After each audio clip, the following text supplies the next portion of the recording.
interested in evidence for the horned god in Britain. Well, Anne Ross has a whole chapter devoted to the horned god in Britain, so she certainly thinks there's evidence for him. Like everything to do with the pre-Christian religion, the evidence is pretty tenuous, thanks to centuries of suppression by the church.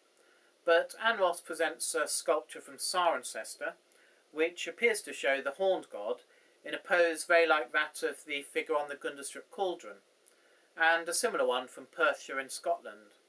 And she also mentions the Mabinogion, a collection of ancient British legends, which refers to a figure who, although he's not described as having horns, seems very similar to Cernunnos in his guise as Lord of the Animals.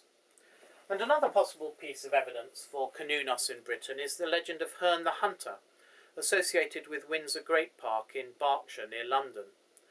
Herne is a hunter, and he's also associated with the stag antlers, and with the new year, all attributes of Cernunnos.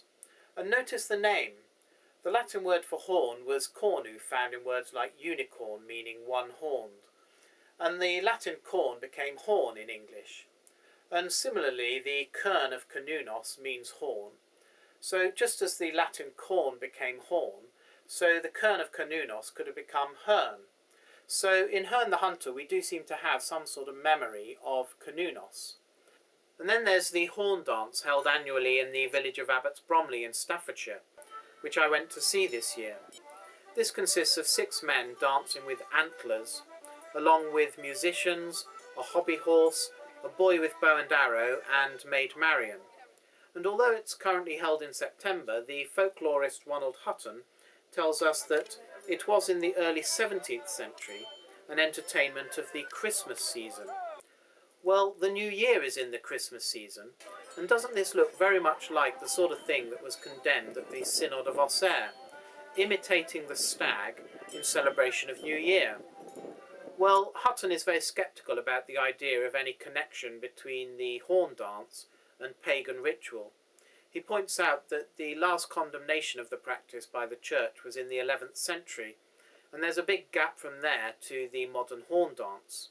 But even he concedes that the horn dance was being practised in the 17th century, and there may be a reference to it as early as 1532, which, although it doesn't mention the antlers, mentions the hobby horse, and the antlers have been carbon dated to be 1,000 years old. Now, that doesn't prove they've been in Abbots Bromley all that time, but what, did somebody keep these antlers hanging around for 400 or 500 years before selling them to the people of Abbots Bromley, who then had a rush of blood to the head and suddenly invented the horn dance? It seems to me far more likely that the horn dance is some kind of survival than that it's a completely new invention. After all, we know it's not unique.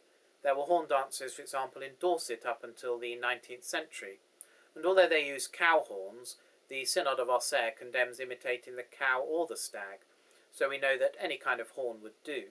Now, this doesn't mean that the horn dance we see today is an exact replica of the original pagan ritual. Of course it isn't, it's evolved over time. Today it's used to raise money for charity, and in centuries gone by it seems it was used to raise the rent for the lord of the manor. But the basic idea of dancing with horns could nevertheless have much more ancient roots. So the skeptics can imagine that the horn dance was arbitrarily invented sometime in the Middle Ages, but a more natural assumption is that what we're seeing at Abbots Bromley is the last surviving vestige of a custom that was once far more widespread in Britain, that of dancing with horns in honour of the horned god at New Year, the festival of Janus. And when Geoffrey of Monmouth refers to a shrine to Janus in ancient Britain, it need not be a mistake inspired by Roman remains, but could be a fairly accurate description of actual historical practices. Now, there's something I've rather glossed over so far, which is that I've been talking about Celtic deities, whereas Geoffrey of Monmouth places King Lear around 800 BC, and the Celtic culture didn't develop in Britain till around 500 BC. So Lear is pre-Celtic. But modern archaeologists see the emergence of Celtic culture in Britain not as due to invasion by some external people, the Celts, but rather as due mainly to internal changes affecting Britain's existing inhabitants. So it's possible that some elements of the Celtic religion had their origins in pre-Celtic practices. And this is especially true of the horned hunting god, because you would expect a god of hunting to be important to people who lived by hunting, whereas for thousands of years before Lear's time, the people of Britain had been farmers. So it seems likely that the hunting god goes back a very long way.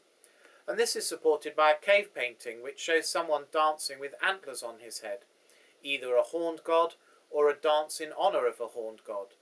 And this image is from 12,000 BC. And at the site of Starcar in Yorkshire, archaeologists found antler headdresses from around 9000 BC, apparently worn by Stone Age forerunners of the Abbots Bromley horn dancers. So it seems that the horned hunting god was not a Celtic invention, and would have been known to Lear, and indeed for thousands of years before that. But what about evidence for Janus, Cernunnos, the hunting god, at Leicester? Is there any? Well, let's turn to that final piece of the puzzle.